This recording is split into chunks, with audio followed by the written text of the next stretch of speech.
Students, आज की प्रश्नोत्तरी में हम लोग गृह प्रबंधन से संबंधित एक ही टॉपिक यानी कि जो होम मैनेजमेंट है उसका अर्थ और परिभाषा, इस टॉपिक से आज हम लोगों ने कुछ प्रश्नों को जो है वो उठाया है। आज हम उनको सॉल्व करने का प्रयास करेंगे। तो चलिए हम लोग इस प्रश्नोत्तरी में आगे बढ़ते हैं। पिछले वाले प्रश्नोत्तरी में भी हमने गृह प्रबंधन के ही कुछ प्रश्नों को लिया था। तो आप लोग इन प्रश्नों को जो है वो बहुत अच्छे तरीके से करते चलिए, कहीं पे नोट डाउन करके रखिए। सीक्वेंस वाइज जब आप अपनी तैयारी करते हैं, जब आप अपने अध्ययन को जो है वो कंप्लीट करते हैं, तो उसके बाद कहीं न कहीं अगर आप इस तरीके से प्रश्नों को सॉल्व करने का या उनको तैयार करने का प्रयास करते हैं, तो आपकी जो तैयारी होती है, तैयारी में एक नया जो है वो आयाम क्रिएट होता है, जिसमें आपकी तैयारी को पूर्णता मिलती है। यानी कि अगर आप पढ़ लेते हैं किसी तथ्य को, किसी फैक्ट को, किसी कॉन्सेप्ट को, और पढ़ने के बाद जब उसको आप पूरी तरीके से समझ लेते हैं, तो समझने के बाद जिस समय आप टेस्ट कर रहे होते हैं या आप अपने आप को जाँचने का प्रयास करते हैं, तो प्रश्नोत्तरी सबसे अच्छा तरीका होता है। तो आप इनको जो है स्वयं से भी किया कीजिए। बाकी मैं कोशिश करती रहती हूँ कि जितना ज़्यादा से ज़्यादा मैं आपको करा दूँ, उतनी प्रश्नोत्तरी आपके लिए अच्छी रहेगी। तो चलिए हम पहले प्रश्न पे आते हैं। जो पहला प्रश्न है हमारा, देखें, गृह प्रबंधन तथा उसके अर्थ से ही जो है ये संबंधित है। पहला प्रश्न है, प्रबंध घरेलू वातावरण में मानव संबंधों का स्वाभाविक विकास है। प्रबंध घरेलू वातावरण में मानव संबंधों का स्वाभाविक विकास है, यह कथन किसका है? ये सीधे-सीधे जो है वो डेफिनेशन के ऊपर यानी कि परिभाषा के ऊपर ये बिल्कुल डायरेक्ट क्वेश्चन है। और ये जो है आप लोगों को याद होगा, मैंने पहले भी कहा था कि जो डेफिनेशंस जो होते हैं इनको आपको याद करना ही होगा। इसका कहीं कोई तोड़ नहीं होता है। यदि आपको सभी लोगों को पीछे छोड़ कर के आगे निकलना है, प्रतियोगी परीक्षा में अपना स्थान सुनिश्चित करना है, तो डेफिनेशंस और जितनी भी प्रक्रियाएं होती हैं, प्रक्रियाओं के जो स्टेप्स होते हैं, जो क्रमबद्धता होती है, चरण जो होते हैं जिनको हम लोग कहते हैं, ये 2 चीज़ें आपको हमेशा याद करनी होंगी। ये आपको याद होना ही चाहिए, भूलने की कोई गुंजाइश नहीं है। अपने प्रतियोगी परीक्षा में भूलने की मनाही है, आपको भूलना नहीं है। तो यहाँ पे एक डेफिनेशन दिया गया है, प्रबंध घरेलू वातावरण में मानव संबंधों का स्वाभाविक विकास है। ये परिभाषा किसके द्वारा है? पहला ऑप्शन है निखिल तथा डोरसी के अनुसार, दूसरा है राजमल पी देवदास के अनुसार, तीसरा ग्रास तथा क्रैंडल के अनुसार, और चौथा जो है वो कोडजीन के अनुसार। तो अब आप चारों, या तो आप इस परिभाषा का जो जिन्होंने दिया है, यदि आप उनको जानते हैं विद्वान को, तो सीधा-सीधा आप आंसर टिक कर दीजिए। यदि आपको किसी भी तरीके से कोई कन्फ्यूज़न लगता है, तो आप ये जो 4 नाम दिए हुए हैं, इन चारों नामों की परिभाषाओं को अलग-अलग रिकॉल करने की कोशिश करें। यानी कि अलग-अलग जो है इसको समझने का प्रयास करें, इसको सोचने का प्रयास करें कि इनकी परिभाषाएँ क्या-क्या थी। तो सबसे पहले नंबर पे आता है निखिल तथा डोरसी की परिभाषा। तो जिनको ये डेफिनेशन याद है, वो सीधे-सीधे ही जो है वो निखिल तथा डोरसी जो है वो आंसर लगा देंगे। जिनको नहीं याद है वो एक-एक करके देखेंगे। तो निखिल तथा डोरसी जब आप रिकॉल करने की भी कोशिश करेंगे, तो चूंकि फर्स्ट ऑप्शन ही निखिल डोरसी का दिया हुआ है, तो निखिल डोरसी ने ही जो है वो घरेलू वातावरण में मानव संबंधों का स्वाभाविक विकास है, ये डेफिनेशन गृह प्रबंधन से संबंधित जो है वो दिया है। जब हम राजमल पी देवदास की डेफिनेशन पे जाते हैं, तो इन्होंने जो है, जो घर की व्यवस्था है, घर की व्यवस्था को देखिए। अगर आप राजमल पी देवदास की परिभाषा को जो है वो यहाँ पे देखने का प्रयास करें, तो इन्होंने जो है वो घर की तुलना या प्रबंधन की तुलना जो है एक बांध से की है। ठीक है, इनकी डेफिनेशन में जो है आपको बांध नजर आएगा। ग्रास और क्रैंडल की परिभाषा पे जाते हैं, तो इन्होंने जो है वो निर्णयों की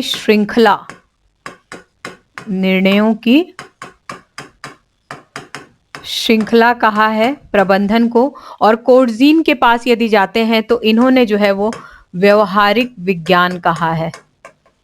व्यवहारिक ज्ञान, या कहीं कहीं पे विज्ञान भी आता है।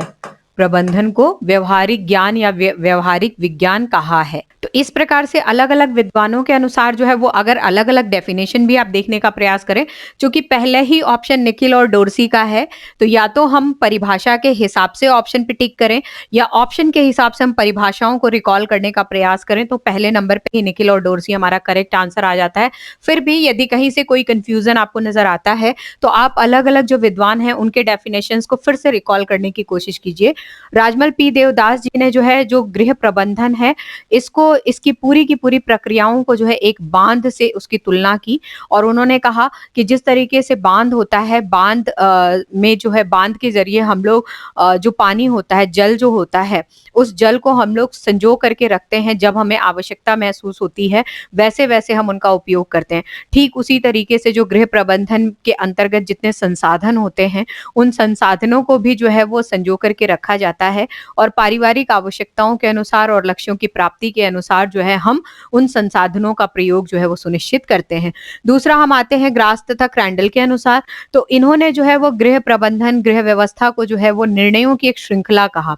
उन्होंने कहा कि एक के बाद एक जो है वो निर्णय जो है वो लेने होते हैं गृह प्रबंधन के अंतर्गत, जिसमें जितने भी साधन होते हैं पारिवारिक संसाधन होते हैं हर एक संसाधन को प्रयोग में लेना होता है और इन संसाधनों की उपयोगिता में क्या होती है क्रमबद्धता होती है, यानी कि एक के बाद एक जो है वो प्रयोग में लिए जाते हैं जिनके लिए अलग अलग जो है वो निर्णय हर श्रृंखला पे यानी कि हर संसाधन के उपयोग पे जो है एक एक बार निर्णय आपको लेना होता है। जो भी प्रक्रियाएं प्रयोग में ली जाती हैं हर प्रक्रिया भी जो है वो निर्णय से कहीं ना कहीं बंधी होती है, यानी कि हर स्टेज पे भी आपको निर्णय की आवश्यकता होती है। इस वजह से इसे क्या कहा गया, निर्णयों की श्रृंखला कहा गया। कोर्जीन के अनुसार जाते हैं तो उन्होंने तो सीधा ही सीधा जो गृह प्रबंधन है उसे व्यवहारिक जो है वो विज्ञान की संज्ञा दे दी कि यानी कि जो प्रैक्टिकली जो है हम लोग जिस भी तरीके से इसको प्रयोग में लेते हैं ये एक व्यवहारिक विज्ञान के रूप में होता है जिसे हम करके देखने में जो है बिलीव करते हैं। ये एक प्रैक्टिकल साइंस होता है जिसे किया जाता है, यानी कि इसको आप वास्तविक रूप में अनुभव कर सकते हैं। तो पहला प्रश्न हमारा है प्रबंध घरेलू वातावरण में मानव संबंधों का स्वाभाविक विकास है, यह कथन किसका है? तो ऑप्शन क्या आया हमारे पास, निखिल तथा डोर्सी का। दूसरे प्रश्न पे आते हैं, आपके पास जो है उसका उपयोग आप जो चाहते हैं उसे प्राप्त करने के लिए प्रयास करना ही गृह प्रबंध है, यह कथन किसका है? अगेन डेफिनेशन के ऊपर ये प्रश्न आया, आपके पास जो है उसका उपयोग आप जो चाहते हैं, यानी कि कथन से तात्पर्य या परिभाषा से तात्पर्य यह है कि आपका मतलब है कि एक ह्यूमन बीइंग जो भी है, ठीक है, एक ह्यूमन बीइंग जो भी है उसके पास जितने भी संसाधन है, ठीक है, आपके पास जो है से तात्पर्य क्या है कि आपके पास जो भी संसाधन है उसका उपयोग आप जो चाहते हैं, जो भी आपके पास संसाधन है और आपकी आवश्यकताएं क्या हैं, तो संसाधनों के अनुसार आवश्यकताओं को देखना या समझना, ठीक है, आपके पास जो है उसका उपयोग आप जो चाहते हैं उसे प्राप्त करने के लिए प्रयास करना ही गृह प्रबंधन है। आपकी आवश्यकताएं और आपके पास उपलब्ध संसाधन, ठीक है, यहाँ दो चीजों से जो है हम लोग मेल बिठाने की कोशिश कर रहे हैं, अपने पास उपलब्ध संसाधन और हमारी आवश्यकताएं, इन सबको देख करके जो हम अपने लक्ष्यों को प्राप्त करने की कोशिश करते हैं उसे ही क्या कहा जाता है, गृह प्रबंध कहा जाता है। ये डेफिनेशन किसकी है? तो ये डेफिनेशन किसकी है? ये डेफिनेशन ग्रास तथा क्रैंडल की है। सीधी सीधी परिभाषा है, सीधा सीधा जो है आपको याद करके यहाँ पे मेंशन करना है। नेक्स्ट तीसरे प्रश्न पे आते हैं, गृह विज्ञान एक व्यवहारिक विज्ञान है, यह कथन किसका है? कई बार क्या होता है, मैंने पहले भी आपको बोला है, कई बार ऐसा होता है कि कुछ प्रश्नों के उत्तर हमारे पहले वाले प्रश्न में ही ऑलरेडी होता है, तो हमें थोड़ा सा जो है अपना प्रेजेंस ऑफ माइंड जो है वो प्रयोग में लेना होता है और उसके जरिए भी जो है हम लोग कई प्रश्नों को सॉर्ट आउट कर सकते हैं, सॉल्व कर सकते हैं। तो यहाँ पे प्रश्न है, गृह विज्ञान एक व्यवहारिक विज्ञान है, ये कथन किसका है? तो ऊपर हम लोगों ने देखिए, ऊपर जो क्वेश्चन था इस क्वेश्चन में मैंने आपको डिटेल किया था, कोर्जिन के अनुसार गृह प्रबंधन को व्यवहारिक विज्ञान की संज्ञा देने वाले जो विद्वान हैं वो कौन है? कोर्जिन है। और यहाँ पे भी प्रश्न में आपसे यही पूछा जा रहा है कि व्यवहारिक विज्ञान यानी कि गृह विज्ञान एक व्यवहारिक विज्ञान है, ये कथन किसका है? तो ये सीधा सीधा ही इसका आंसर जो है हमारे पास आएगा, ये कथन जो है वो कोर्जिन का है, जिन्होंने जो है गृह प्रबंधन को यानी कि होम मैनेजमेंट को एक प्रैक्टिकल साइंस की संज्ञा दी है, जो हम लोग व्यवहारिक अपने लाइफ में जो है इसको प्रयोग में लेते हैं। अगले प्रश्न पे आते हैं। अगला प्रश्न चौथे नंबर का प्रश्न देखें, निम्नलिखित कथनों पर विचार कीजिए। कुछ कथन दिए हुए हैं, इन पर हमें विचार करना है। विचार करने से तात्पर्य है कि यहाँ पे कौन सा सत्य है कौन सा असत्य है, कथन को पढ़ते पढ़ते ही हम लोग इसको सॉल्व करने की कोशिश करेंगे। पहला कथन दिया हुआ है, गृह प्रबंध निर्णयों की एक श्रृंखला है जो लक्ष्यों की प्राप्ति की ओर ले जाता है। तो ये कथन क्या है? करेक्ट है। ऑलरेडी हमने पहले जो है वो डेफिनेशन में भी देखा था। डेफिनेशन में भी कहा गया था कि जो गृह प्रबंध है बेसिकली निर्णयों की श्रृंखला होती है, जो पारिवारिक संसाधन होते हैं, लक्ष्यों की प्राप्ति हेतु अलग-अलग संसाधनों का प्रयोग किया जाता है। इनफैक्ट अलग-अलग संसाधनों का प्रयोग भी जो है परिवार के अलग-अलग सदस्यों के द्वारा किया जाता है, जहाँ पे स्टेप बाय स्टेप क्रमबद्ध रूप से हर एक जगह निर्णय की आवश्यकता होती है। तो प्रबंध क्या है? निर्णयों की एक श्रृंखला होती है जो लक्ष्य की प्राप्ति की ओर क्या करता है? हमें ले जाता है। ये कथन क्या है? सत्य है। ठीक है, दूसरा आते हैं, जन्म से लेकर मृत्यु तक लक्ष्यों की प्राप्ति के लिए प्रत्येक व्यक्ति एवं परिवार साधनों का उपयोग करता रहता है। जब से व्यक्ति जो है वो परिवार में जन्म लेता है और तब से लेकर के मृत्यु तक, जब तक उसका जीवन चक्र समाप्त होता है, तब तक वो क्या करता है कि परिवार के अंदर जो विभिन्न संसाधन होते हैं, साधन, संसाधन, रिसोर्सेज जो भी होते हैं, वो उनको क्या करता है? प्रयोग में लेता रहता है। ठीक है, जन्म से लेकर मृत्यु तक लक्ष्यों की प्राप्ति के लिए जो भी लक्ष्य जो है वो व्यक्ति के पास होते हैं, चाहे उसके इंडिविजुअल गोल्स हों यानी कि व्यक्तिगत लक्ष्य हों या फिर पारिवारिक यानी कि फैमिली गोल्स हों, उनकी प्राप्ति के लिए क्या करता है वो, जो परिवार में उपलब्ध संसाधन होते हैं उनका क्या करता रहता है, चाहे व्यक्तिगत रूप में चाहे फैमिली पर्सन के रूप में वो उनका प्रयोग करता रहता है। तो ये कथन क्या है? सत्य है। नेक्स्ट तीसरा आते हैं, ग्रास एवं क्रैंडल के अनुसार प्रबंध घरेलू वातावरण में मानव संबंधों का स्वाभाविक विकास है। ग्रास एवं क्रैंडल के अनुसार प्रबंध घरेलू वातावरण में मानव संबंधों का स्वाभाविक विकास है। ये कथन क्या है? असत्य है। अगर आप ग्रास एवं क्रैंडल की एक परिभाषा को देखेंगे तो हमने यहीं पे जो है एक परिभाषा उनकी देखा था। आपके पास जो भी है उसका उपयोग आप जो चाहते हैं उसे प्राप्त करने के लिए प्रयास करना गृह प्रबंध कहलाता है। तो ये परिभाषा एक ऑलरेडी हमने यहाँ पे देख लिया था और यहाँ पे परिभाषा दी गई है कि घरेलू वातावरण में मानव संबंधों का स्वाभाविक विकास है। तो ये परिभाषा ग्रास एवं क्रैंडल की नहीं है। अब यहाँ पे क्या पूछा जा रहा है? उपरोक्त में से कौन सा से कथन सत्य है? यानी कि इन जो हम लोगों ने कथनों को पढ़ा अभी, इनमें से कौन सा या कौन से, बहुत सारे जो ऑप्शन है, 3 ऑप्शन है तो 3 ऑप्शन भी हो सकते हैं करेक्ट। तो सा मतलब कोई एक या एक से अधिक अगर है तो से यहाँ पे लगाया जाता है। तो कौन सा से कथन जो है वो सत्य है? तो 1 और 2 नंबर जो है वो सही आ रहा है। तो 1 और 2 हमारा ए ऑप्शन क्या होगा? इस प्रश्न का सही उत्तर होगा। ओके, नेक्स्ट अगले प्रश्न पे आते हैं। अगला प्रश्न, सूची 1 को सूची 2 के साथ सुमेलित कीजिए और सूचियों के नीचे दिए गए कूट के आधार पर सही उत्तर का चुनाव कीजिए।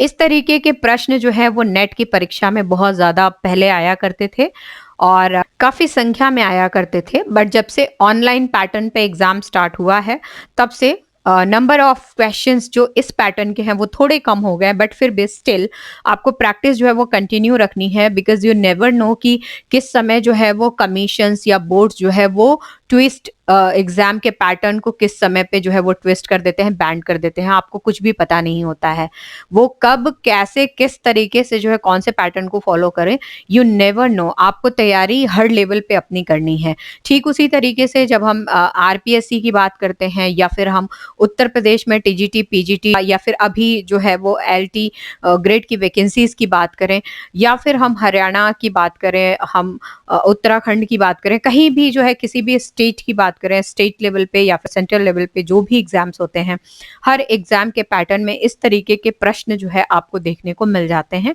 और आपको इस तरीके के प्रश्नों की भी प्रैक्टिस हमेशा करते रहना चाहिए। प्रश्न है कि सूची 1 को जो है सूची 2 के साथ हमें सुमेलित करना है। सूची 1 में देखें क्या है, गृह व्यवस्था के उद्देश्य। यहाँ पे जो है सूची 1 में बताया गया है कि गृह व्यवस्था के उद्देश्य, क्या उद्देश्य जो है वो गृह व्यवस्था के होते हैं, और दूसरे में जो है उद्देश्यों के उदाहरण बताए गए हैं कि इन उद्देश्यों के उदाहरण क्या हो सकते हैं। तो यहाँ पे गृह व्यवस्था के उद्देश्यों में 3 उद्देश्य दिए गए हैं, सौंदर्य, अभिव्यंजकता और क्रियाशीलता। और जब हम उद्देश्यों के उदाहरण में आते हैं तो एक-एक करके हम देखेंगे। अब हम पहले जो है वो यहाँ पे देखते हैं। जो पहला उदाहरण है, गृहिणी की कुशलता, तत्परता तथा सफलता का निर्धारण। गृहिणी की कुशलता, तत्परता तथा सफलता का निर्धारण गृह व्यवस्था के कौन से उद्देश्य से होता है? तो ये जो है, जो गृहिणी है, गृहिणी की क्रियाशीलता से जो है हमें उसकी कुशलता, उसकी तत्परता और उसकी सफलता का उदाहरण प्राप्त होता है। नेक्स्ट दूसरा आते हैं, घर को सुव्यवस्थित तथा सुसज्जित रखना। घर को सुव्यवस्थित तथा सुसज्जित रखना कैसे पता चलता है हमें? जब हम सौंदर्य का ध्यान रखते हैं, गृह सज्जा में जब हम लोग सौंदर्य का प्रयोग करते हैं तो घर को सुव्यवस्थित तथा सुसज्जित जो है वो रखा जाता है। नेक्स्ट तीसरे पे आते हैं, अनौपचारिक सजावट से मेल जोल तथा सहयोग प्रकट होना। ये क्या होता है, कौन से उद्देश्य में शामिल होता है? ये हम अभिव्यंजकता को जो है वो शामिल करते हैं। तो हमारे पास जो है सूची फर्स्ट में जो है गृह प्रबंधन के उद्देश्य हैं, सूची सेकंड में जो है उसके उदाहरण हैं। तो पहला जो है हमारे पास, अगर आप उद्देश्य देखें तो कौन सा उद्देश्य है, तो सौंदर्य है। सौंदर्य का जो उदाहरण है वो क्या हुआ, घर को सुव्यवस्थित तथा सुसज्जित रखना। ये क्या है, गृह व्यवस्था के उद्देश्यों में सौंदर्य किस प्रकार से जो है वो प्रयोग में लिया जाता है, ये हम देख रहे हैं। दूसरा, अभिव्यंजकता की बात कर रहे हैं तो अभिव्यंजकता मतलब अनौपचारिक सजावट से मेलजोल तथा सहयोग प्रकट करना। यानी कि आपने जो सजावट की है, सजावट में यदि कहीं पे किसी भी तरीके से कोई सिस्टमेटिक वे में कहीं कोई मेल जोल नहीं खा रहा है, कलर कॉम्बिनेशन सही नहीं हो रहा है, जो वस्तु आपने प्रयोग में लिया है उन वस्तुओं का सीक्वेंस या उनकी आकृति जो है वो सही तरीके से नहीं लग रही है, तो हम क्या करेंगे कि कुछ उसी तरीके की चीजों को, कुछ उसी से मेल खाते हुए कलर्स का प्रयोग करके, कुछ उसी तरीके के वस्तुओं का प्रयोग करके जो है दूसरी साइड या फिर balance side, centre side, corner side, तो या फिर अलग अलग शेप्स के द्वारा जो है हम क्या करते हैं, उनको अनुकूल करने का प्रयास करते हैं, उनको बैलेंस करने का प्रयास करते हैं। तो ये क्या हो जाती है, अभिव्यंजकता हो जाती है। और तीसरा हमने कहा क्रियाशीलता। तो क्रियाशीलता का उदाहरण क्या है, गृहिणी जो है वो कुशल होती है, तत्पर होती है किसी काम को करने के लिए और कहीं ना कहीं वो अपने कार्यों में सफलता प्राप्त करती है। तो ये गृह व्यवस्था के अंदर गृहिणी की जो है वो क्रियाशीलता है, ये उसका उदाहरण है। तो ये जो है हमने मैच कर लिया। तो यहाँ पे जो है कूट भी दिया हुआ है, चूंकि क्वेश्चन में था सूची 1 को सूची 2 के साथ सुमेलित कीजिए, जो कि हमने कर लिया। सूचियों के नीचे दिए हुए कूटों के आधार पर सही उत्तर का चुनाव करें।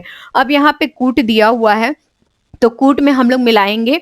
ए का मैच जो है वो 2 हो रहा है, तो यहाँ देखिए ए है, तो ए के मैच 2 कौन सा है, तो ये आया। फिर बी का मैच जो है वो 3 आ रहा है, तो बी का मैच जो है वो 3 कहाँ पे आया, यहाँ पे आया। सी का मैच जो है वो 1 आ रहा है, तो सी का मैच 1 यहाँ पे भी आ रहा है और 1 यहाँ पे भी आ रहा है। लेकिन अगर हम लोग देखेंगे तो ये जो पहले वाले हैं ये यहाँ पे ही करेक्ट आ रहे हैं, तो जो आंसर होगा वो क्या होगा, डी होगा। 2 3 1 ये हमारा जो है वो करेक्ट आंसर है इस प्रश्न के लिए। ठीक है, आगे बढ़ते हैं, अगले प्रश्न पे आते हैं। देखिए अगला प्रश्न है, निम्नलिखित में से किस कार्य की पूर्ति के लिए गृह व्यवस्था आवश्यक नहीं होती है। यहाँ पे 4 कार्य दिए गए हैं, उन 4 कार्यों में से पूछा गया है कि ऐसा कौन सा कार्य है जिसके अंदर होम मैनेजमेंट की आवश्यकता नहीं होती है, गृह व्यवस्था की रिक्वायरमेंट नहीं है, उसको हम बिना इसके जाने हुए या इसके प्रयोग किए हुए भी कर सकते हैं। तो पहला ऑप्शन है साधनों के चयन तथा उपयोग के लिए। जितने भी संसाधन हमारे जो है वो परिवार के अंदर होते हैं या व्यक्ति के खुद के पास होते हैं, जब हम घर की बात करते हैं और घर की व्यवस्थाओं की बात करते हैं तो उनका उपयोग और प्रयोग होता है, उसके लिए हमें जो है वो प्रबंधन की आवश्यकता होती है या व्यवस्थापन की आवश्यकता होती है। तो ये ऑप्शन हमारा क्या है, करेक्ट है। यहाँ पे जो है देखिए नहीं है पूछा गया है, तो यहाँ पे जो है ए ऑप्शन के लिए होती है। बी ऑप्शन उचित तथा अनुचित जीवन मूल्यों में भीग जाने के लिए। जो जीवन मूल्य हैं, जो हमारे वैल्यूज ऑफ लाइफ हैं, लाइफ के जो वैल्यूज हैं, उन मूल्यों को प्राप्त करने के लिए, उन मूल्यों पर कार्य करने के लिए, भीग जाने से तात्पर्य क्या होता है, उसमें पूरी तरीके से तल्लीन हो जाना और उनके लिए, उनकी प्राप्ति के लिए जो है वो प्रयासरत रहना, उनके लिए प्रबंधन की आवश्यकता होती है गृह व्यवस्था के अंतर्गत। जी हाँ, बिल्कुल होती है। नेक्स्ट तीसरा आते हैं, परिवार के सदस्यों के उत्तम स्वास्थ्य के लिए। जितने भी फैमिली मेंबर्स हैं, हर मेंबर का जो है वो स्वास्थ्य यानी कि हेल्थ जो है वो प्रॉपर रहे, वो हमेशा अच्छा बना रहे, जिससे एक फैमिली एटमॉस्फेयर जो है वो सजीव बना रहे। तो इनके लिए भी हमें प्रबंधन की आवश्यकता होती है। तो जब इन 3 के लिए हमें आवश्यकता होती है, तो चौथा ऑप्शन क्या होगा हमारा, इसके लिए करेक्ट होगा। और यदि हम लोग पढ़ना चाहें तो पढ़ने के हिसाब से वेतन तथा भत्ते का आकलन करने के लिए, वेतन और भत्ता, जब हम वेतन और भत्ते का आकलन करते हैं, जो आय हमारे घर में आ रही है यानी कि परिवार में जो आने वाली आय होती है, आय के स्रोत होते हैं, उनका आकलन हम कर सकते हैं। ठीक है ना? जो हमारे पास आ रहा है, जो पारिवारिक आय व्यय का लेखा जोखा हम लोग रख रहे हैं, उसमें परिवार में आने वाली आय और उसके जो स्रोत हैं, उनका आकलन हम कर सकते हैं। लेकिन कहीं भी किसी भी तरीके का, किसी कंपनी के द्वारा, किसी ऑर्गेनाइजेशन के द्वारा, किसी व्यक्ति के द्वारा जब वेतन या भत्ते जो है वो डिसाइड होते हैं या दिए जाते हैं या क्या होते हैं, उनका आकलन हमारा काम नहीं होता है, ये पर्टिकुलरली उसका काम होता है। गृह प्रबंधन में गृह व्यवस्था के अंतर्गत आय और व्यय का लेखा जोखा रखा जाता है, ना कि जो वेतन और भत्ते हैं उनका हम आकलन करते हैं। ठीक है? तो ये आकलन जो है जिस कंपनी से, जिस स्थान से, जिस ऑर्गेनाइजेशन से, जिस व्यक्ति से मिलता है, ये वो करता है। गृह व्यवस्था या गृह व्यवस्थापन में जो है ये कार्य नहीं किया जाता है। तो क्वेश्चन था, निम्नलिखित में से किस कार्य की पूर्ति के लिए गृह व्यवस्था आवश्यक नहीं होती है? तो यहाँ पे गृह व्यवस्था आवश्यक नहीं होती है। चलें, अगला प्रश्न है प्रश्न नंबर 7। अधिकांश परिवारों में छोटे बच्चों के पालन पोषण के लिए कार्य में सर्वाधिक उपयोग किसका होता है? अधिकांश परिवारों में, मैक्सिमम जो फैमिलीज होती है उनमें जो छोटे बच्चे होते हैं, आफ्टर बर्थ छोटे बच्चों की बात करें तो लगभग 5 से 6 साल की अवस्था तक जो है, जब तक वो विद्यालय जाने लगते हैं तब तक की हम लोग बात करते हैं। तो विद्यालय जाने वाले बच्चों में हम प्री प्राइमरी के बच्चों को नहीं अभी कंसीडर करेंगे। विद्यालय जाने वाले बच्चों में वो बच्चे हैं जो फर्स्ट स्टैंडर्ड, सेकेंड स्टैंडर्ड में पहुंच जाते हैं। तो ऑलमोस्ट 5 से 6 साल की आयु उनकी जो है वो हो जाती है। तो उस समय तक लगभग काफी हद तक जो है वो अपने थोड़े जो है वो कार्यों में तल्लीन होते हुए दिखाई देते हैं। उससे पहले की जो अवस्था होती है, उससे पहले की जो आयु के जो बच्चे होते हैं, उनमें जो है वो प्रश्न पूछा जा रहा है, अधिकांश परिवार में छोटे बच्चों के पालन पोषण के कार्य में सर्वाधिक उपयोग किसका होता है? यहाँ पे ऑप्शन दिया हुआ है, समय की आवश्यकता होती है, शक्ति की आवश्यकता होती है, दोनों की आवश्यकता होती है, या इनमें से कोई नहीं होती है। तो जो छोटे बच्चे होते हैं उनको हमें समय प्रॉपर देना होता है, पूरा का पूरा समय देना होता है, क्योंकि वो इंडिपेंडेंट नहीं होते, वो बहुत ज्यादा डिपेंडेंट होते हैं।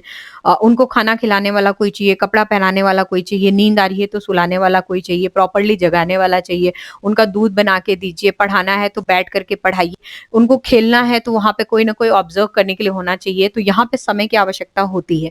और जब व्यक्ति जो है उनके साथ जो है वो लगा रहता है, उनको ऑब्जर्व करे, चाहे उनका ध्यान रखे, चाहे उनकी क्रियाओं को संपादित करने में उनकी सहायता करे, कैसे भी जो है कुछ समय दे रहा है, तो ऑब्वियसली वहां पे शक्ति का भी प्रयोग होता ही होता है। तो जो प्रश्न है कि अधिकांश परिवारों में छोटे बच्चों के पालन पोषण के कार्य में सर्वाधिक उपयोग किसका होता है, तो ये दोनों का होता है। ये भी चाहिए और ये भी चाहिए, समय और शक्ति दोनों का जो है वहां पे प्रयोग होता है। अगला प्रश्न है, परिवार के सदस्यों को भोजन परोसते समय गृहिणी को कौन से कर्तव्यों का निर्वहन करना होता है? जो परिवार के सदस्य हैं, हर एक सदस्य को जब भोजन परोसा जाता है तो भोजन परोसते समय गृहिणी को क्या ध्यान में रखना चाहिए, या कौन सा कर्तव्य जो है वो प्रायोरिटी पे होता है, जिसको सोच करके या जिसका निर्वहन करते समय वो भोजन को परोसती है? तो ऐसे ऑप्शंस हमारे पास बताए गए हैं, ऑप्शंस को एक बार देखते हैं। पहला ऑप्शन है भोजन का स्वादिष्ट होना। वो ये ध्यान में रखे सबसे पहले कि जो भोजन होता है वो क्या हो, स्वादिष्ट हो। ठीक है। दूसरा ये ध्यान में रखती है कि भोजन का सुपाच्य होना, यानी कि जो भोजन परिवार के सदस्य को दिया जा रहा है वो ऐसा हो जो शीघ्र पचाया जा सके, यानी कि इजीली जो है उसका पाचन किया जा सके।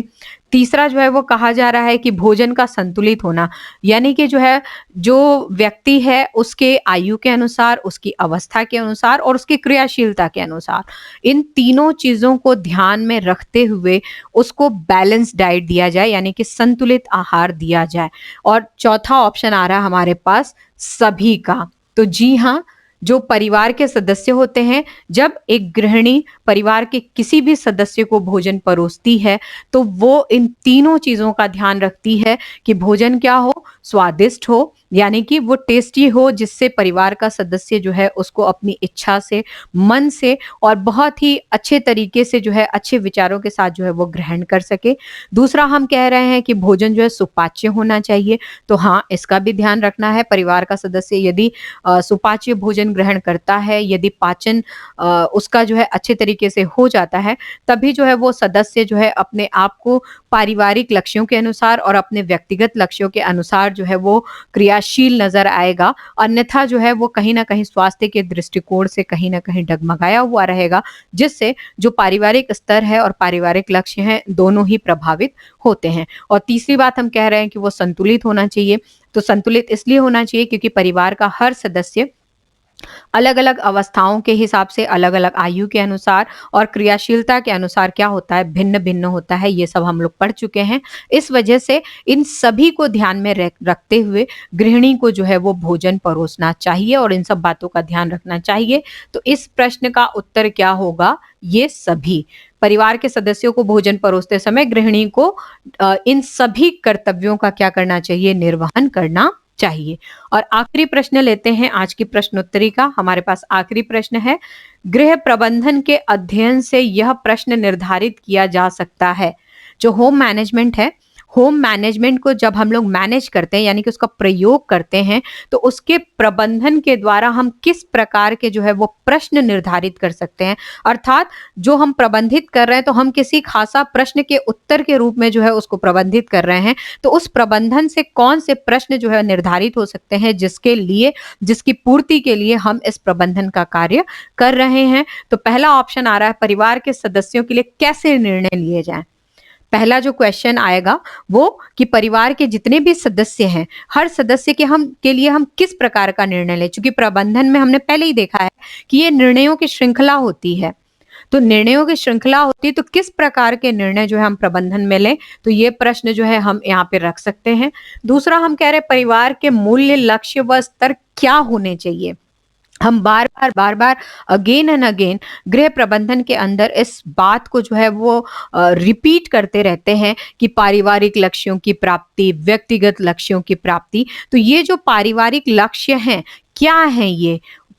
किस तरीके के मूल्यों से बने हुए हैं और किन स्तरों पर जाकर के ये खत्म होंगे। तो ऐसे कौन से जो है वो मूल्य, लक्ष्य और स्तर होते हैं, हम यहाँ पे ये प्रश्न भी रख सकते हैं। तीसरा हम कह रहे हैं उपरोक्त दोनों, यानी कि ये और ये, जब हम ये और ये रख रहे हैं तो ये दोनों जो है वो क्या होंगे, करेक्ट होंगे और इन दोनों में से कोई नहीं, ये ऑप्शन तो होगा ही नहीं क्योंकि ऑलरेडी जो है ये 2 प्रश्न जो है हम लोग अपने गृह प्रबंधन की प्रक्रिया में जो है ये रख सकते हैं, उसके समाधान हेतु प्रबंधन को प्रयोग में ले सकते हैं। तो ये जो प्रश्न है हमारे पास कि गृह प्रबंधन के अध्ययन से कौन सा प्रश्न निर्धारित किया जा सकता है, तो परिवार के सदस्यों के लिए कैसे निर्णय लें, हम ये भी प्रश्न निर्धारित कर सकते हैं और परिवार के मूल्य, लक्ष्य और स्तर को कैसे हम लोग जो है वो बाँट सकते हैं या वो क्या हो सकते हैं, हम इस प्रश्न को भी उसमें शामिल कर सकते हैं। तो ऑप्शन सी जो है वो क्या होगा, करेक्ट होगा। हम दोनों ही प्रश्नों को इस प्रबंधन प्रक्रिया में शामिल कर सकते हैं। इस प्रकार से आज की जो प्रश्नोत्तरी है, गृह प्रबंधन के बिल्कुल बेसिक फंडामेंटल जो आपका टॉपिक है, परिभाषा और उसके कॉन्सेप्ट से लिया गया था। आशा करते हैं कि ये प्रश्न आपको समझ में आ गए होंगे। आगे की प्रश्नोत्तरी को लेकर के आगे अगली कक्षा में फिर से हाजिर होंगे।